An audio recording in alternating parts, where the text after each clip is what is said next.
Welcome to XP explore life. எனக்கு என்ன விலாகுன்னு பார்க்கலாமா? இந்த கிளைமேட்டுக்கு உடம்பு சேரலை, அதனால் என்னால் நைட்டு சமைக்க முடியலைன்னா நான் வந்து சட்னி மட்டும் அரைச்சேன். சார் இப்போ வந்து எனக்கு தோசை விட போகிறார். என்ன பண்ணுறீங்க? அதுவா, உனக்கு உடம்பு முடியல இல்லையா? ஸோ அதனால் நீங்கள் டின்னருக்கு நீ சட்னி அரைச்சிட்ட, ஸோ அதனால் உனக்கு தோசை ஊற்ற போகிறேன். ஓகே.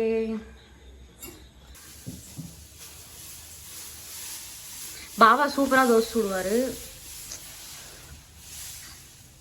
தோசை சுடுறதுலாம் ஒரு வீடியோவா? எங்களுக்கு அது ஒரு வீடியோ தான்.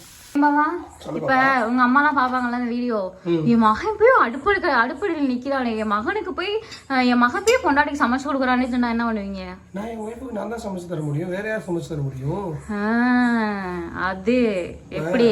நீ தானே இருக்கும், எனக்கு நீ சமைச்சு கொடுக்குற, இன்னைக்கோ ஒரு நாள் தான் உனக்கு நான் சமைச்சு கொடுக்குறேன், அதுல எனக்கு ஒரு சந்தோஷம் இருக்கு. அதனால என்ன இருக்கு, யார் கேட்டா என்ன? வெரி குட், இப்படிதான் இருக்கணும். எல்லா ஆண்மங்களும் இப்படி இருந்தா சூப்பரா இருக்கும்.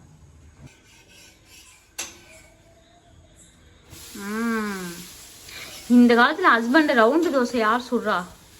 பெண்களே ரவுண்டு தோசை சுட மாட்டாங்க. யாராச்சும் ஒரு ஹஸ்பண்ட் இல்லை, அவங்க ஒய்ஃப்க்கு அவங்க ஹஸ்பண்ட் உடம்பு சரியில்லைனா சமைச்சு கொடுக்குறது எவ்வளோ சந்தோஷமா இருக்கும், ஜாலியாக இருக்கும்ல. ஒரு நாள் சமைக்கலைனா எனக்கு அப்படிதான் இருக்கு. இப்போ அந்த சந்தோஷத்துலாம் உட்காந்துருக்கேன் நான். பாப்பா இந்த மாதிரி சமைச்சு கொடுத்தா எல்லா பெண்களுக்கும் ரொம்ப ஜாலியாக இருக்கும்ல உங்களுக்குலாம்?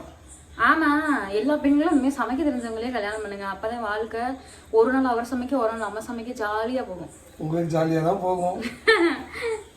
பாருங்க சூப்பராக தோசை சுட்டாரு. தேங்க்யூ.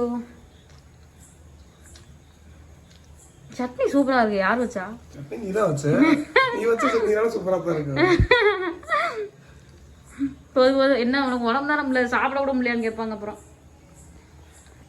பாய். நீ பாபா சுட்டுட்டு பாபாவும் சேர்ந்து சாப்பிடுவோம். பாய், வாங்க பாய், பாபா சொல்லுங்க பாய்.